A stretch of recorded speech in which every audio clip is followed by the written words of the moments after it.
Hi, Margaret. Thank you for the invitation. I'm happy to be here on this Sunday evening. I'm in Amenia, New York, upstate. I was just at a reading, and now I'm at my friend's house and doing this Zoom from there.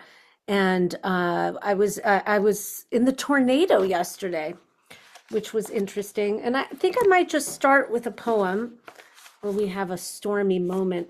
There is a word, qalb, an Arabic word. It's also used in Persian. It means heart. And it also means or brings to mind a flipping and a turning.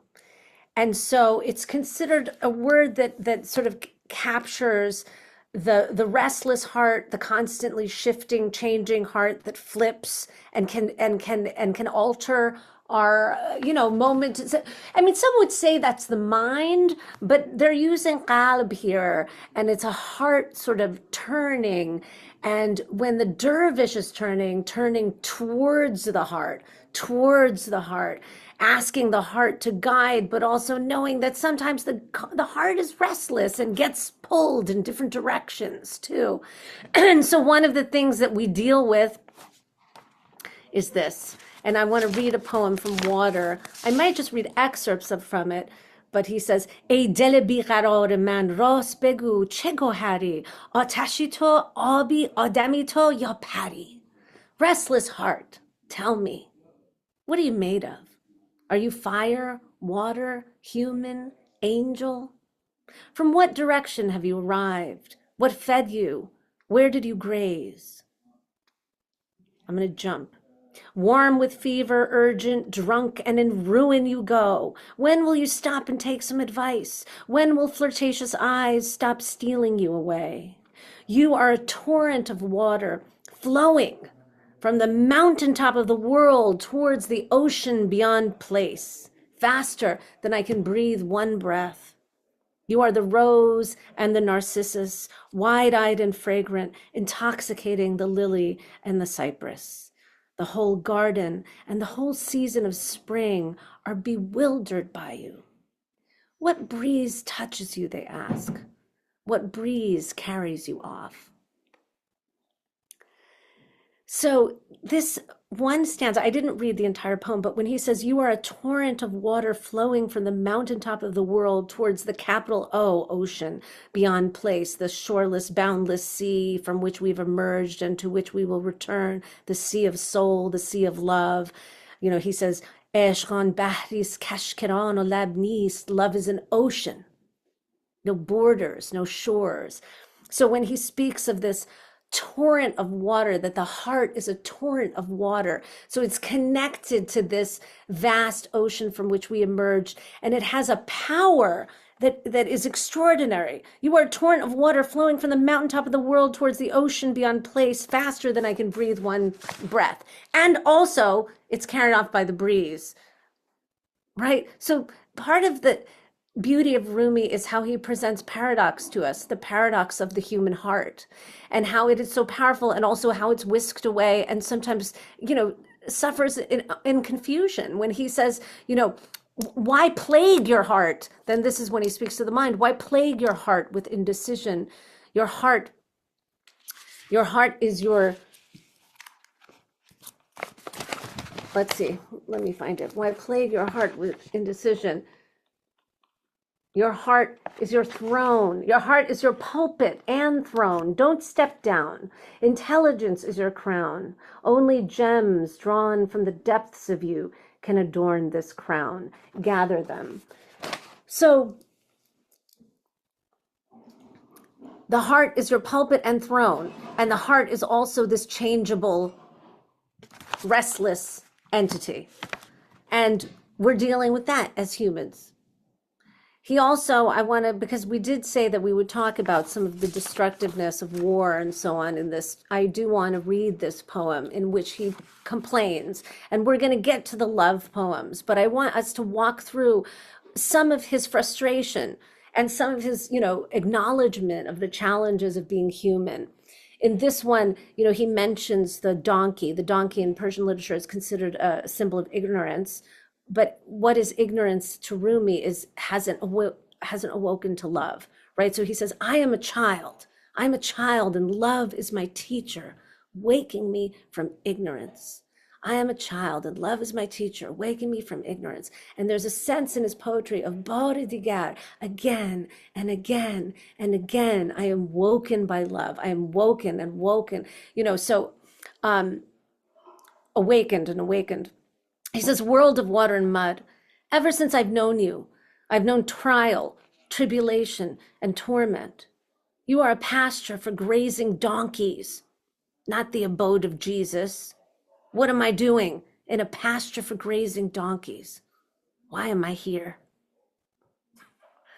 There's a bit of humor there when he says, To cheragah charani, nay, Moham Isa. You are a pasture for grazing donkeys, not the abode of Jesus. What am I doing in a pasture for grazing donkeys? Why am I here? World of water and mud. You tied my hands and feet. Why? So I notice my hands and feet. So I cherish them, untie them, meet my liberator. Only when the feast was spread did you pour the fresh water. Only when the feast was spread did we taste the sweet water. World of water and mud. God called you a cradle. Infant blossom, tell me, how do you mature so fast? The breeze touches me and I open. Petals fall, fruit ripens. While here I am, he says, lifting my arms like a tree to the sky, praising the one who made the sky. But why insist on above and below when my source dwells in every here and every there? Why ask where of everywhere? Turn off the tongue, turn off the mind, enter nothingness. See things through nothing's eyes. An invitation to reset. If you see things through nothing's eyes, you have no preconceived notions, you have no narratives, you have no dogma, you have the fresh gaze. And amazingly, the movement through this poem where he starts with the frustration and says, this is not the abode of Jesus. But then when he comes to the end, he says, why insist on above and below when my source, capital S source, dwells in every here and every there? So he comes back to his praise and to his acknowledgement through his inquiry, through this short inquiry, trying to find a purpose. What are we here for? You tied my hands and feet. Why? So I notice my hands and feet, so I cherish them, untie them, meet my liberator. And who is the liberator? The liberator, the divine within. He says, seekers, on another poem. He says, seekers, seekers, seekers, seekers, seekers. Let's find the poem. Seekers on a pilgrimage to see the house of God. Where are you going? Your beloved is here. Your beloved is here. Come back. Your beloved lives next door. Your beloved is right behind the wall. Why are you wandering round and round, lost in the desert? Look beyond form. Look into the faceless face of love. You are that love. You are the house, the dwelling place of love and its maker. You travel 10 times to see the house of God. You've described it in detail, all its exquisite features. Now tell me about the God inside. For once, enter your own house, climb to the roof. If you saw the garden, where are the flowers? If you swam in God's sea, where is your soul's pearl? Searching for treasure. You've endured so much trouble. Hear this truth. You are the treasure and the veil hiding it. So again, there's that paradox. You are both the treasure and the veil hiding it. So the invitation is always to acknowledge and recognize and face the paradox that we live with as humans. Humans are complex. We're tough little cookies to figure out.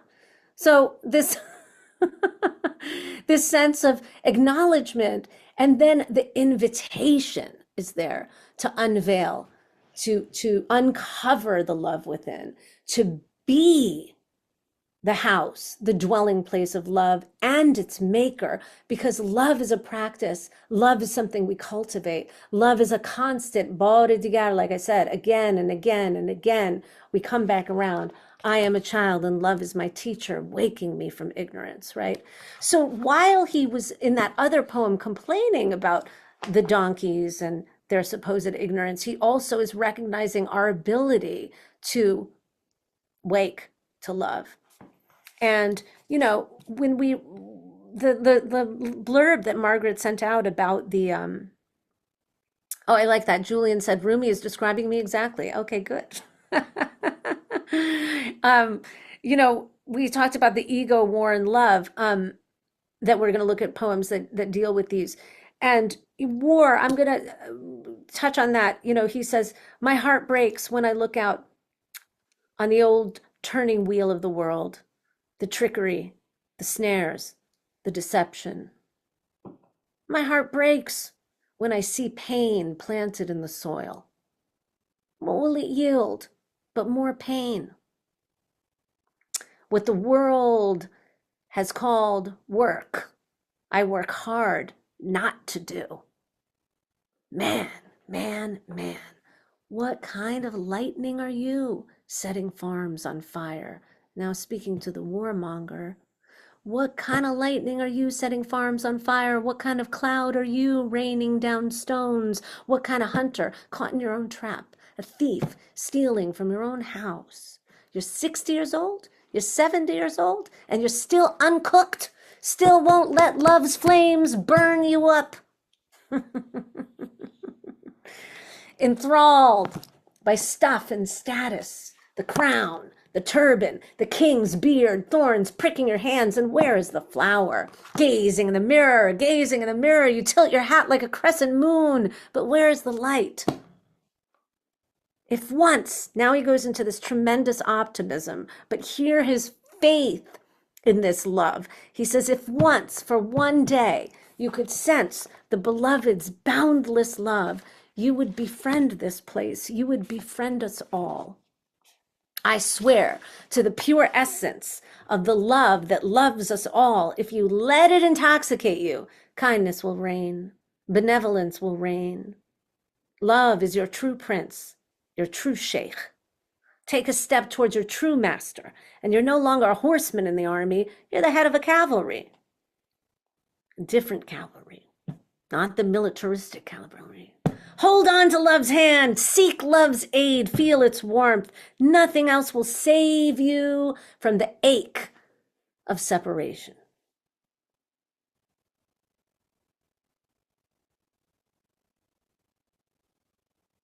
On a desolate night, remember love. Feel dawn breaking within. How can night persist under a rising sun? While you sleep, love sits at your bedside, praying for you, weeping for you. If I say more, the world will burn.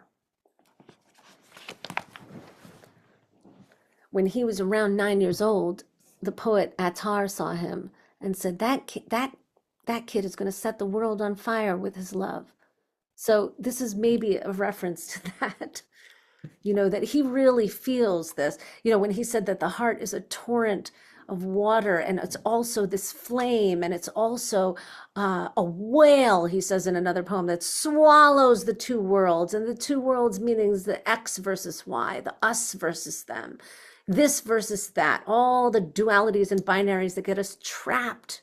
He says, the whale, love just swallows it all, right? So love shows up as many, many different things in his poetry. Speaking of ego, I wasn't always this love drunk, he says. Let's look at that one. This is an important one as we face, you know, these strange characters that run nations. I wasn't always this love drunk, this crazed, rapt, and enchanted. Driven by reason, on guard, I was a hunter, calculating, charming, strategic. The heart is a tender thing, pulsing with blood, pulsing with life. That wasn't me. I wanted answers. What is this? What is that? And what will they be tomorrow? Awe? I knew nothing of awe. And the awestruck, those free from the gnawing need to know the unknowable, they didn't impress me. Sit down with me. You're a smart one. Consider what I was and what I no longer am. I wanted to be kingpin, top dog, bigger than big. Like smoke, I climbed greedily, going nowhere, a crooked plume, wayward, drifting over parched land, thirsty for meaning. I didn't know when love hunts you down. When you fall prey to love, you only rise higher. Continuing my futile climb, I fell. I fell like a gem out of a pile of dirt. Not a hoarder of treasure. Treasure.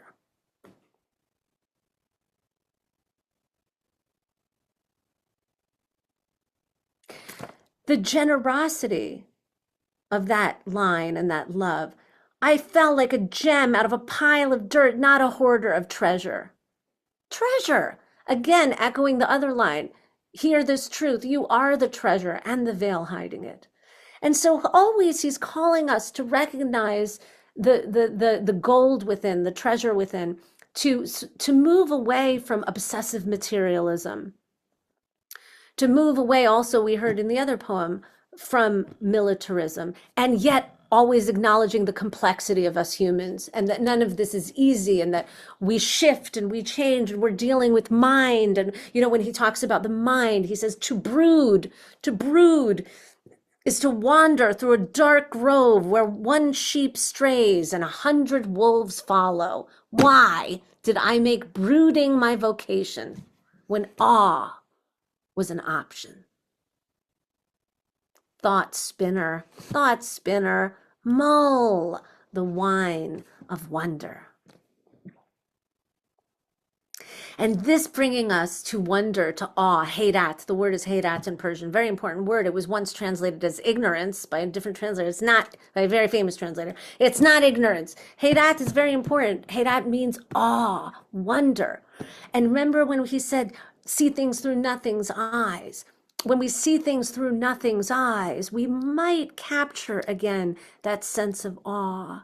And when he says, I climbed like smoke, I climbed greedily, right? He said, wayward, over parched land, thirsty for meaning. A crooked plume, wayward, drifting over parched land, thirsty for meaning. And this sort of part of the human condition, thirsty for meaning, and also sometimes the human can also go into boredom and frustration with the world. And then he just says, listen, I know, it's okay, but can we talk about awe? Can we talk about wonder? Can we believe in the divine love within us? Can we uncover it? Can we cultivate it? Can we practice it? When he says, school books can't teach you what love teaches you. The grace, warmth, civility, there are countless ways. And so love also is this thing that has countless ways of being known and being felt, of being touched, of being held, of being put into action. And again, I'm not going to pretend any of this is easy, and I'm not going to pretend there's a perfection that you reach. I'm only going to say it's all process. We are all in the midst of a process of navigating in this world, in this strange world, in this beautiful world, and in a brutal world, and trying to wonder, how am I going to respond to it? Who am I going to be in this world? When he says, who am I? Who am I? He asks, That's a different poem. But let's go for a moment to drunk. Let's have some fun with this drunk poem. This is one of his drunken intoxication ones. Sometimes you leading the caravan, you leading the caravan. Look at your camels, head to tail, all of them drunk. The king is drunk. The captain is drunk. Friends and strangers, they're all drunk. Gardener, listen. Thunder beats a drum. Clouds pour the wine. The garden is drunk. The meadow is drunk. The buds and thorns are drunk. Bog mast och rag mast och runche mast och har mast. Whirling sky, watch how the elements whirl. Water is drunk, air is drunk, earth is drunk, fire is drunk. Don't even ask about the unseen. Spirit is drunk, intellect is drunk, imagination is drunk, and the mysteries of eternity, they're the drunkest of all. Liberate yourself from the tyranny of self, self, self, self. Be humble as soil, and you will see every particle of soil is drunk on love by the Creator's design. In winter, the garden is still drunk. The roots of trees secretly sip wine. Poem could end there. I like that ending, but it goes on. He says, you have a jug of love's wine. Pour for all in equal measure. There's been enough brawling. Friends, enemies, admit it or deny it, they're all drunk, all whirling at the core. Keep pouring. Loosen the knots. Only a head steeped in the wine of love will tear off the turban and crown. Pour the reddest wine for the ill and ailing. Let their sallow faces flush with fire. Let them burn with love. God's wine is light and delicate. You can drink countless jugs. Shams of Tabriz, this is his friend and guide, in your presence, no one is sober. Infidel and believer, ascetic and winemaker, they're all drunk on love, whirling, whirling, whirling through and through.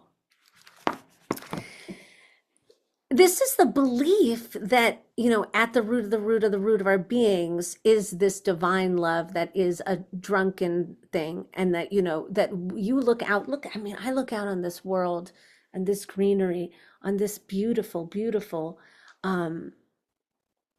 vision we have, of just even the sky. Even if you're in a city, you look up at the sky, the extraordinary painting that changes each day. Someone wrote, drunken love can be haphazard. Do I want this as my image of real love in the world? Well, drunken love can be a haphazard. It is true that sometimes he speaks in the poems, he says like, oh my God, we're so drunk on love. Now, this isn't literal wine, right? We know that. This is not literal alcohol that he's talking about. He's talking about the divine wine. But there is a poem, for instance, where he says, oh my God, we're so drunk on love. How are we going to get home? So there is this sense, who's going to take us home, he asks, So there is this sense that, the Sufi mystics do talk about losing their mind, and losing the circumspection calculation, which is part of the mind, but also losing reason, a sense of reason. And this is an extreme state. Is he asking us to always be in it? No, but it's something to flavor our days with, that this kind of call to this heightened love is just something that inches us closer to this love. Are we ever without our sense of reason? Are we ever fully without circumspection and calculation? Maybe some of these wild mystics are, but generally not. But what this gets us out of is an X versus Y thinking, is a thinking that is prone to greed, for instance, when he says, when greed groans, I play deaf. So he's admitting that he hears the greed within sometimes speak. And he says, I play deaf. When he says, don't think, quit pouring thoughts like kerosene on everything fresh and green, burning it to the root. Be a fool, drunk on love and soaked with awe, till dry reeds are sweet as sugar cane. A lion leaps out of his cage. A man leaps out of his mind. Bravery is delicious madness. not some circumspect, cagey thought, sly and ungiving. Why scheme for a morsel? Curb your insatiable hunger, right? For morsels, morsels, crumbs, crumbs, right? He talks about the material world as being crumbs compared to the spiritual life. He says, what if you actually saw your wealth in the spiritual life? And this is crazed, this is wild, right? But it's also very nourishing and beautiful. And it can be a little haphazard at times. And we also need to sometimes restrain ourselves in different situations. But they're the mad Sufis. They go wild and they talk about the madness all the time. But anyway, going back to that poem, curb your sexual hunger, you won't be seduced by a trickster, nor reduced to being one. Because sometimes the calculating, circumspect mind will make us prone to being seduced by a trickster, or it will reduce us to being one, right? And when he says, as we heard trickery before, my heart breaks when I look out on the old turning wheel of the world, the trickery, the snares, the deception, and it gets us in trouble on a global scale and on a personal scale. But, in this poetry, there's no shaming. That's the beauty of it. There's no shaming of the human condition and of the human mind. There's an acknowledgement of it, a deep and profound acknowledgement of it, and a willingness to look in the mirror when he says, I saw myself sharp as a thorn. I saw myself sour as vinegar, he says. He says, I saw myself sharp as a thorn. I fled to the softness of petals. I saw myself sour as vinegar. I mixed myself with sugar. An aching eye seeing through pain, a stewing pot of poison, I was both. Reaching for the antidote, I touched compassion. I touched mercy. So then we come to the compassion and mercy as being the medicine. And we come to again and again and again the invitation. And when his teacher says, the sea of compassion wants to rise within you. That feeling. To walk away from the poetry with that. The divine love wants to rise within you. It wants to be felt. It wants to be known. And we're in this funny experiment of being human. And how do we respond to it?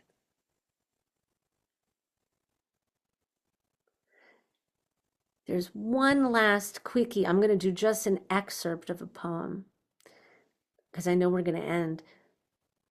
He says, whatever the ways of the world, hallelujah to the antidote of mercy and compassion. I agree with you, whoever just wrote that in the chat. Indeed, indeed. And that bringing that compassion and mercy to ourselves, in all of our ways and in all of our, we started with the restless heart, in all of our restlessness, bringing compassion and mercy to our restlessness, bringing compassion and mercy to everything. That's the big healing.